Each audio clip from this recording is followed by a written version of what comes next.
السلام عليكم ورحمة الله، ازيكم احلى متابعين؟ ان شاء الله تكونوا بخير. الفيديو بتاع النهارده انا منزلاه لان انا دايما بشوف بوستات على الفيس وكده، بنات دايما، يعني بنات بتبقى متجوزة جديد طبعا، او بنات لسه اول مرة تدخل المطبخ وكده.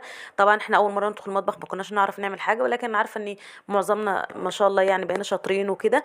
فالفيديو ده للإفادة للبنات اللي لسه متجوزة او البنات اللي لسه داخلة المطبخ جديد مش اكتر. في بنات دايما بلاقيها منزله بتسال ليه دايما لما باجي اعمل فراخ بلاقيها ريحتها زفره او ليها ريحه مش حلوه او كده.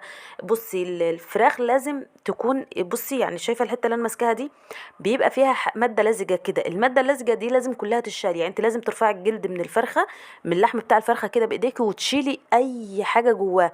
ما ينفعش يبقى فيه اي ماده لزجه، الماده اللزجه دي بتعمل زفاره كده، بتعمل ريحه مش حلوه. غير كده برضو في حاجه اسمها الكبده التانية اللي هي في المكان اللي انا حاطه ايدي فيه ده. دي مش كبده اصلا ولا اي حاجه. دي بتبقى تقريبا كلى او حاجه كلاوي او حاجه كده، بس دي بتبقى مضره جدا. وغير كده ان هي ريحتها زفره اصلا، يعني حتى وانت بتنضفيها هتلاقي ريحتها مكروهه ومش حلوه خالص، يعني ريحتها مش حلوه. فما بالك بقى ما بتطبخيها. غير كده برضو ان انت لازم اي عروق اي زيادات في الفرخه لازم تتشال. ما ينفعش تطبخي برضو الفرخه بالحته اللي هي بتاعه الجناح اللي من تحت دي، برضو لانها مش حلوه. برضو في حته الجزء اللي هو اسمه الزلموك كده، برضو انت لو تقدري تقطعي الحته في جزء كده بيبقى فيه من فوق ده تشيليه برضو.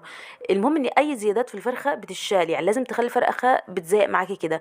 غير كده برضو انت لو انت برضو من الناس اللي موسوسه وبتريح بتشم اي ريحه، تعصري عليها، ممكن تعصري عليها ليمونه وتدعكيها بشويه ليمون بشويه ملح وليمونه. ممكن تحطي عليها شويه طحينه، ممكن شويه دي، كل الحاجات دي بتضيع ريحه الزفره. بس بلاش برضو ان انت تحطي عليها خل، لان انا بحس ان الخل بيزود الريحه مش بيضيعها. كمان الصدر، برضو الصدر كمان لازم تشيلي منه اي حاجه جواه، يعني لازم تفتحي تحطي ايدك كده من جوه لو انت لو انت مش هتقطعي الفرخه. ولو انت قطعتيها برضو لازم تشيلي اي زيادات جوه الصدر، اي زيادات، لان انت لما بتجيب الفرخه حتى لو جايباها متنضفه مش بيبقى منضفه لك حلو جدا. الرقبه بيبقى فيها عروق كده برضو، دي لازم تتشال. اي حاجه من الحاجات دي كلها تشيليها وتخلي الفرخه بس عباره عن لحم قدامك. انا في الصدر هنا شايله وشايفين حته الدهن اللي انا بوريها لكم دي، الدهون دي برضو بتبقى ريحتها مش حلوه. غير كده انا شايله هنا الجلد عشان انا هخلي الصدر ده انا هخليه. لو انت مش